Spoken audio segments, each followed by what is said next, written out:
થરાદ વિસ્તારના 12 જેટલા પ્રશ્નોને લઈને રજૂઆત કરવામાં આવી હતી।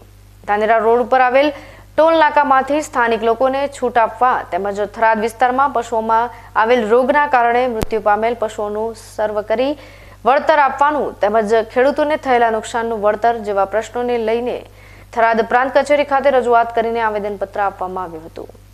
સિદ્ધપુરના પૂર્વ ધારાસભ્ય ચંદનજી ઠાકોર અને થરાદના પૂર્વ ધારાસભ્ય ગુલાબસિંહ રાજપૂત સહિતના કોંગ્રેસના આગેવાનો હાજર રહ્યા હતા।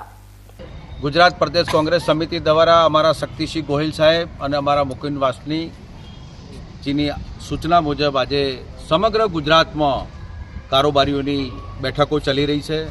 એ ભાગરૂપે મને થરાદમાં પણ નિમણૂક કરીને થરાદમાં આવવાનું થયું। થરાદમાં આજે અનેક માગણીઓના સૂર ઊભા થયા। એ પૈકીના માન્ય પ્રાંતશ્રીને અમે આવેદનપત્ર આપ્યું છે। એમાં અનેક પ્રકારની માગણીઓ પણ હતી।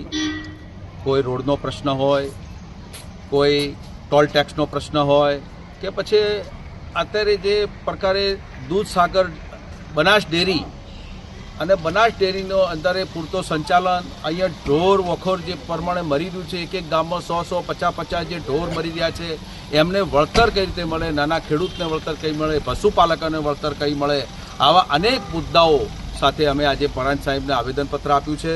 અને એમાં જે પ્રકારે જે વળતર તાત્કાલિક ધોરણે સરકાર સર્વે કરી આપે, જીરાનો પાક પણ નિષ્ફળ ગયો છે। આ વાદળછાયા વાતાવરણમાં અંદર આ ગુજરાતની સરકાર મોટી મોટી વાતો કરવાવાળી સરકાર, અહીંના અધ્યક્ષશ્રી હોવા છતાંય આ વિસ્તાર કેમ વંચિત રહ્યો છે, એમનો વિસ્તાર હોવા છતાંય કેમ વંચિત રહ્યો છે, એમને તાત્કાલિક ધોરણે સર્વે કરાવી આવા ગરીબ અને મધ્યમ વર્ગના લોકો, ખેડૂતોને લોકોને તાત્કાલિક ધોરણે વળતર મળે એવી સરકાર પાસે અપેક્ષા રાખું।